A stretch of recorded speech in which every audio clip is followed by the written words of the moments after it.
Fala rapaziada, tudo de bom com vocês? Aqui é o Vitor do canal Black Hawk TV para mais um vídeo para falar dos últimos 6 jogos da fase de grupos do Eurobasket, válidos pelos grupos C e D. Não vou me alongar muito porque ainda tem a fase final para falar.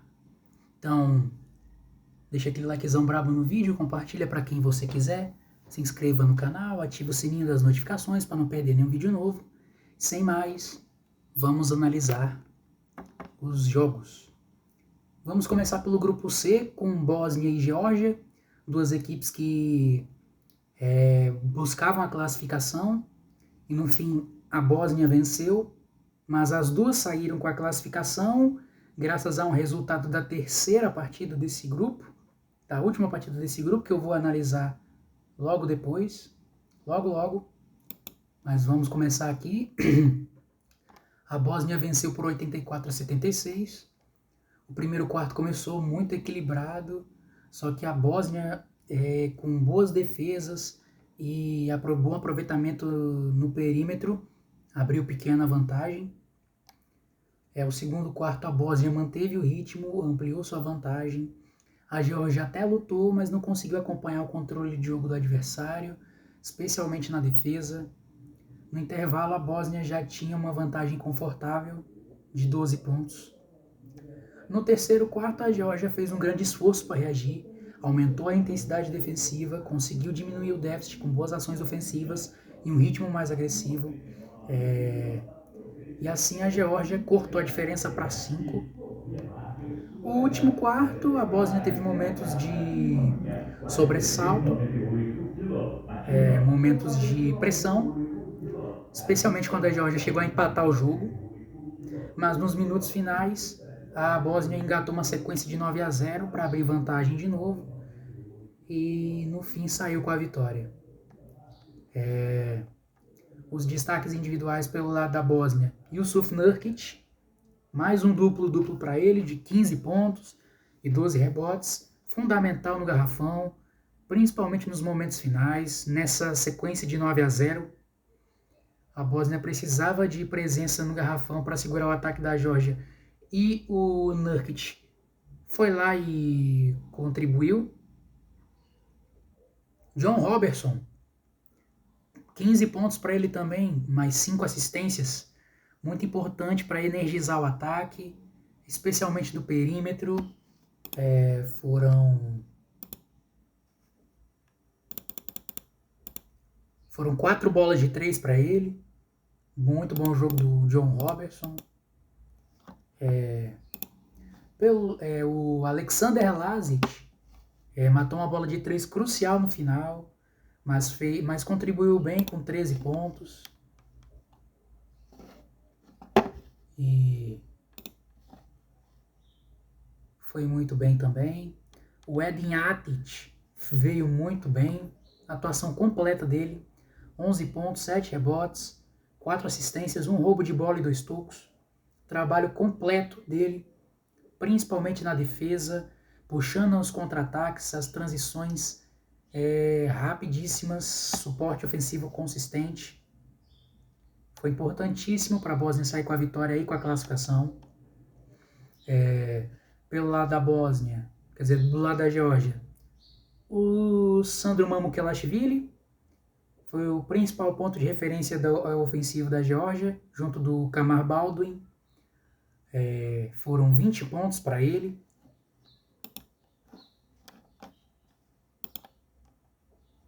Com 8 rebotes, 8 de 12 no field goal, 3 bolas de 3, mas não foi o suficiente. Kamar Baldwin veio bem também com 18 pontos. Ele empurrou a Geórgia nos momentos críticos, principalmente quando a Geórgia chegou a empatar o jogo. Mas ele errou alguns arremessos que cederam os contra-ataques para a Bósnia. E no fim, foram 18 pontos, 4 rebotes, 4 assistências, 3 roubos de bola. Mas no fim, não foi o suficiente. Bitadze, 15 pontos, 5 rebotes, 3 roubos de bola e 2 toques, mas foi ejetado por faltas e fez falta porque o Nurkic passou o carro no garrafão da Bósnia depois que ele saiu. E Shengelia, jogou horroroso do Shengelia. Também com problemas de faltas, 6 pontos, 5 rebotes, 4 assistências, 2 roubos de bola e 1 toco. Mas péssimo no ataque. E assim a Bósnia venceu, mas ambas as seleções saíram com a classificação. Agora vamos com a surra da Itália para cima de Chipre. A Itália já classificada, Chipre já eliminado. A Alemanha, quer dizer, a Itália rodou o elenco, usou esse jogo para rodar o elenco. E já começou extremamente forte o primeiro quarto. Chipre fez a primeira cesta do jogo, mas a partir daí a Itália meteu uma sequência de 19-0, que para mim acabou com o jogo já aí, com a parcial de 24-6. Intensidade defensiva da Itália muito forte. E assim,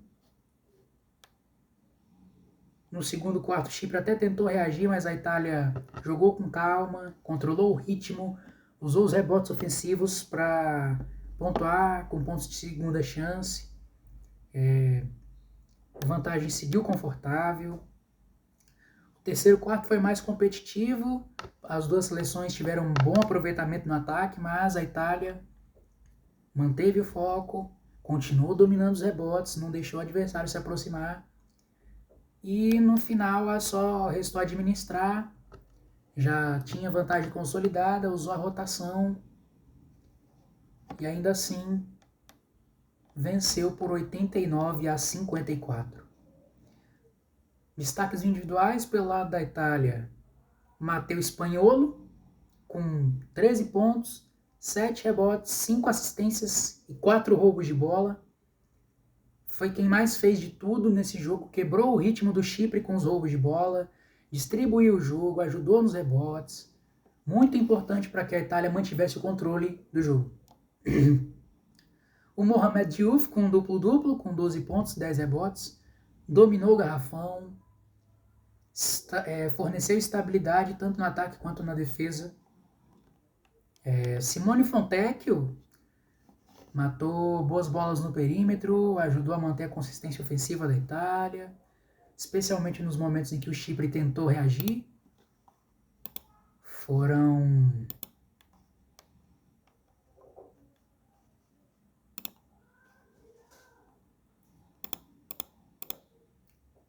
2 bolas de 3 do Fontecchio. Dá para destacar também o Gallinari com 3 bolas de 3 e 12 pontos.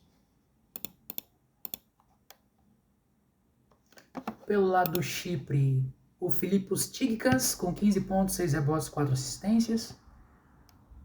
E o Darryl Willis Jr. com 10 pontos, mas acabou não sendo suficiente para o Chipre sair com a vitória. O Chipre acabou a sua campanha com 5 derrotas em 5 jogos.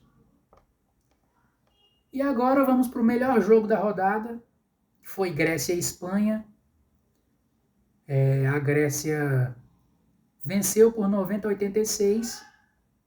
O primeiro quarto começou com a Grécia com um ritmo muito agressivo, especialmente nos arremessos de 3. O Tyler Dorsey matou 5 bolas de 3 só nesse quarto. A Grécia conseguiu uma run de 14-0 logo nos primeiros minutos. A Espanha sofreu para entrar no jogo. Mas Santi Aldama conseguiu produzir e trazer o time a somente 11 pontos de vantagem para o segundo quarto.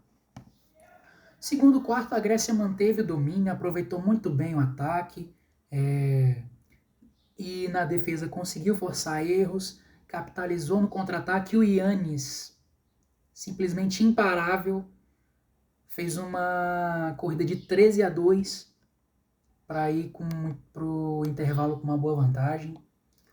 Terceiro quarto, a Espanha começou a reagir, pontuou mais, conseguiu reduzir a diferença. A Grécia perdeu bem o ritmo. A Espanha conseguiu tirar a diferença. O Sansuperi veio muito bem do banco. Só que a Grécia ainda conseguiu segurar a liderança. O último quarto foi o quarto mais decisivo. A Espanha chegou a empatar o jogo. Santi Aldama, o Jaime Pradilha veio muito bem. O Giannis Antetokounmpo voltou muito bem e fez cestas importantes para dar vantagem de volta para a Grécia. A Espanha teve oportunidades de voltar para o jogo nos lances livres e errou. O Hernan Gomes errou 3 lances livres numa jogada de 3 pontos que poderia empatar o jogo. Santi Aldama também errou. E no fim, a Grécia segurou a vantagem para vencer. E a Espanha, a atual campeã do Eurobasket, está eliminada pelo fato da Bósnia ter vencido a Geórgia. E no fim, a Espanha ficou de fora. Destaques individuais pelo lado da Grécia. Giannis ficou uma assistência do triplo-duplo com 25 pontos, 14 rebotes e 9 assistências. Decisivo, principalmente nos minutos finais, com a responsabilidade de assumir no ataque, quando a Espanha ameaçou virar o jogo. Tyler Dorsey, 22 pontos, com 6 bolas de 3, sendo 5 só no primeiro quarto. Jogou demais. O Sloukas contribuiu muito com assistências e controle de jogo, orquestrou muito bem o ataque da Grécia.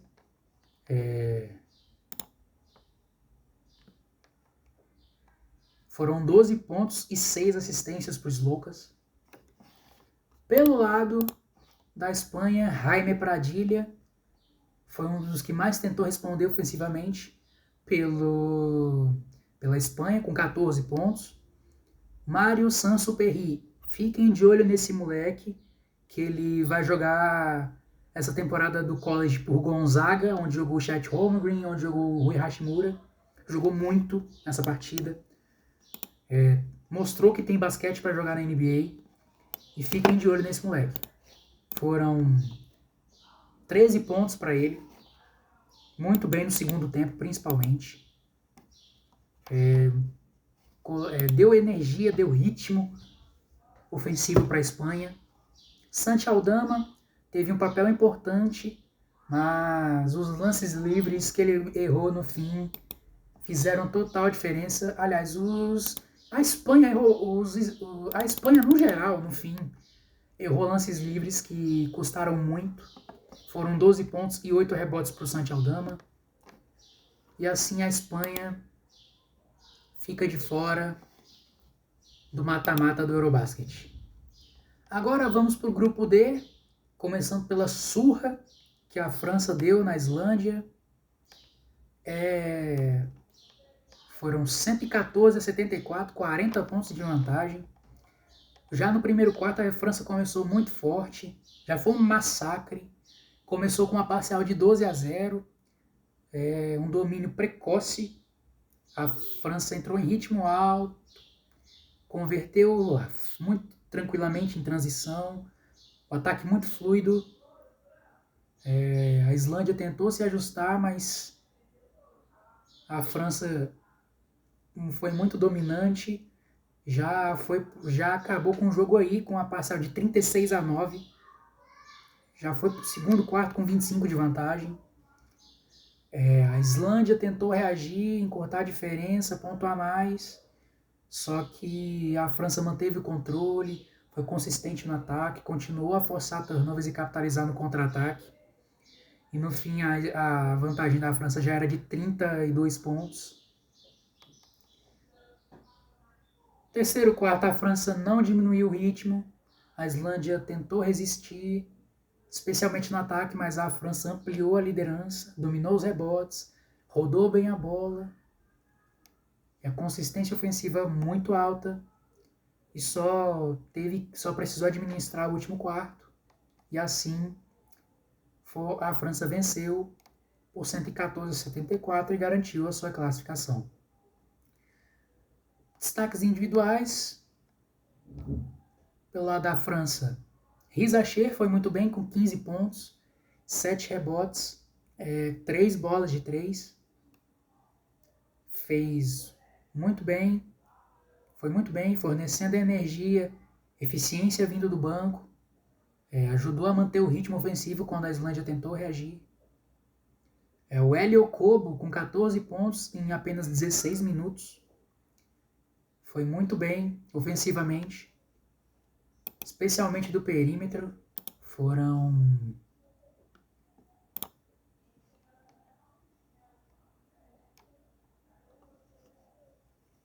14 pontos, 5 assistências, 2 roubos de bola e 2 bolas de 3. 5 de 6 no field goal.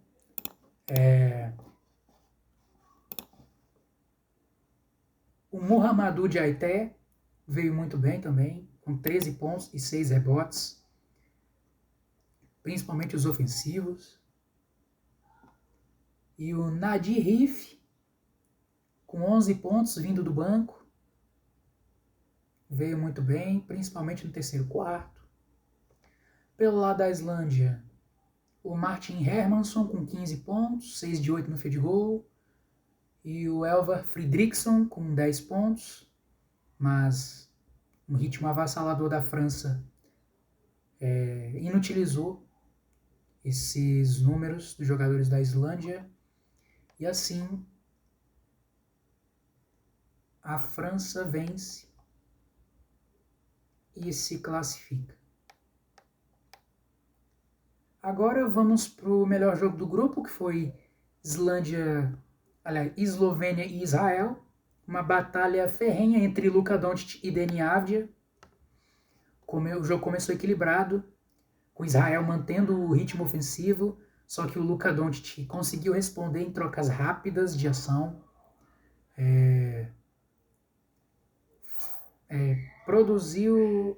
Carregou a Eslovênia no primeiro quarto, para a Eslovênia terminar o primeiro quarto na frente, vencendo por 4. O segundo quarto começou com a Eslovênia apertando o ritmo. O Luka foi muito mais ativo nesse quarto, com infiltrações no mid, criando para os seus companheiros. O Deni Avdija tentou responder pela seleção israelita, mas a falta de consistência defensiva foi crucial para a Eslovênia abrir vantagem. A falta de consistência dos israelitas. E assim, a Eslovênia foi para o intervalo vencendo por 13. O segundo tempo, no terceiro quarto, começou com Israel tentando reagir, ganhando mais rebotes ofensivos, jogando mais, usando mais dos cortes em direção à cesta, teve mais agressividade ofensiva. A Eslovênia sentiu uma certa pressão, ainda mais quando o Luka Doncic fez a quarta falta dele no começo do terceiro quarto. E assim Israel conseguiu reagir, mas a Eslovênia com o Nikolic fez conseguiu carregar o ataque da Eslovênia, enquanto o Luka esteve de fora, e a vantagem da Eslovênia subiu, e para o último quarto, Eslovênia foi para o último quarto vencendo por 14 pontos. O último quarto começou com a Israel com uma ótima corrida, quase virou o jogo nessa corrida. Foi uma boa sequência, apertou a diferença, chegou a cortar para 5. Mas quando Israel parecia que poderia assumir o controle do jogo e virar, Luka Doncic voltou clutch, voltou imparável, matou arremessos importantes, inclusive um step back para 3 na cara do Avdija, inacreditável. E assim, a Eslovênia segurou a vantagem até o fim e venceu por 106-96. Destaques individuais pelo lado da Eslovênia. Luka Doncic, com 37 pontos, 11 rebotes, 9 assistências, 3 roubos de bola em um toco. Jogo espetacular do Luka. Protagonista do jogo em quase todos os momentos. Mesmo pendurado por faltas, acabou com o jogo no último quarto. Nos momentos decisivos, ele colocou a bola debaixo do braço e falou: acabou a brincadeira, deixa eu decidir aqui. Infiltrações, bolas de 3, criando para os seus companheiros. Quando Israel se aproximou, ele foi lá e fechou a partida. O Nikolic, muito bem, com 16 pontos e 7 assistências. Criou muito bem o jogo e distribuiu quando o Luka Doncic não estava com a bola. Ajudou a manter o ritmo ofensivo quando ele esteve fora, principalmente no terceiro quarto.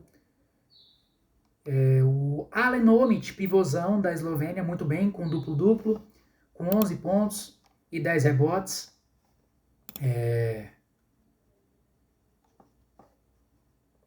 Principalmente nos ofensivos, foi muito bem.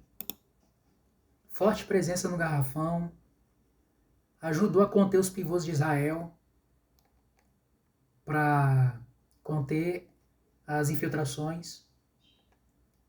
Pelo lado de Israel, Deni Avdija com 34 pontos e 9 rebotes. Foi a força de Israel no jogo, tentando puxar a reação, inclusive no perímetro, carregou o time quando outros jogadores estavam menos produtivos, só que faltou ajuda para ele, para superar a performance do Luka e a profundidade da Eslovênia. Por incrível que pareça, a profundidade da Eslovênia foi um dos fatores que fez a Eslovênia sair com a vitória. Terceira vitória seguida da Eslovênia. Começou com 2 derrotas e no fim o Luka Doncic carregou esse time para as oitavas de final. Os 2 times se classificaram, só que com a derrota Israel acabou caindo para a 4ª posição. E para fechar, Bélgica e Polônia. A Polônia precisava vencer para ter chance de assumir o primeiro lugar do grupo. O primeiro quarto começou muito equilibrado. A Polônia abre com ligeira vantagem, com boa exploração do perímetro e algumas falhas defensivas da Bélgica. Só que a Bélgica respondeu com boa produção no garrafão, mas não o suficiente para sair para o segundo quarto com vantagem. Segundo quarto, a Bélgica melhorou, ajustou a defesa, forçou turnovers, conseguiu capitalizar no contra-ataque, foi superior tanto no perímetro quanto no garrafão, virou o jogo. A Polônia teve bons momentos, mas não segurou o domínio belga nesse quarto, que foi para o intervalo vencendo por 6 pontos. O terceiro quarto, a Polônia voltou com mais energia, com mais intensidade ofensiva, aproveitou os erros que a Bélgica cometeu, especialmente os erros defensivos, fez uma boa parcial e reconquistou a vantagem. Principalmente o contra-ataque, a transição defensiva da Bélgica foi algo horrível de se ver.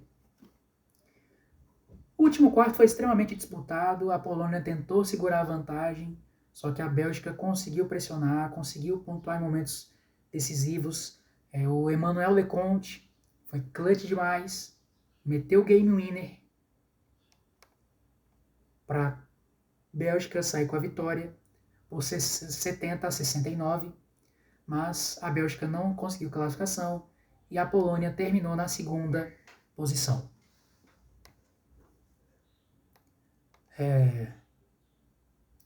Destaques individuais pelo lado da Bélgica.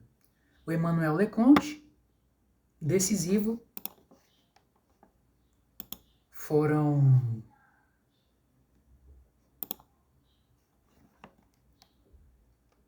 19 pontos para ele. Clutch demais. Matou a bola que deu a vitória para a Bélgica.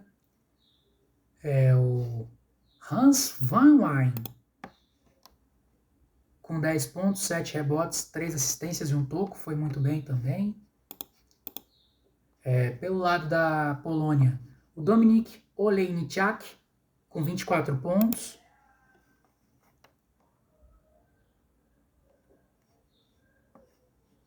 Não, desculpa. Com 12 pontos, com 8 rebotes, 3 assistências, 1 roubo de bola e um toco, 5 de 7 no field goal. Foi muito bem. O Sokolovski foi também com 12 pontos, mas acabou sendo ejetado por conta de uma confusão com um jogador belga no terceiro quarto, e ele acabou ejetado. O Balcerovski veio bem também com 10 pontos e 5 rebotes. Dá para destacar também o Mateusz Ponitka, mais um bom jogo dele com 16 pontos, 9 rebotes, 5 assistências, mas no fim não foi o suficiente para sair com a vitória, mas ainda assim garantiram a classificação. Agora, os confrontos das oitavas de final: Grécia e Israel, França e Geórgia, Itália e Eslovênia e Polônia e Bósnia. Não vou me alongar muito aqui, que agora eu tenho que gravar as oitavas de final. Vai ser um vídeo mais longo, porque vou falar de todos os 8 jogos das oitavas. Então, obrigado pelo carinho, pelo apoio, pelo feedback. Que Deus abençoe e proteja cada um de vocês. Tamo junto. E até a próxima. Vamos pra cima, que ainda tem muito mais.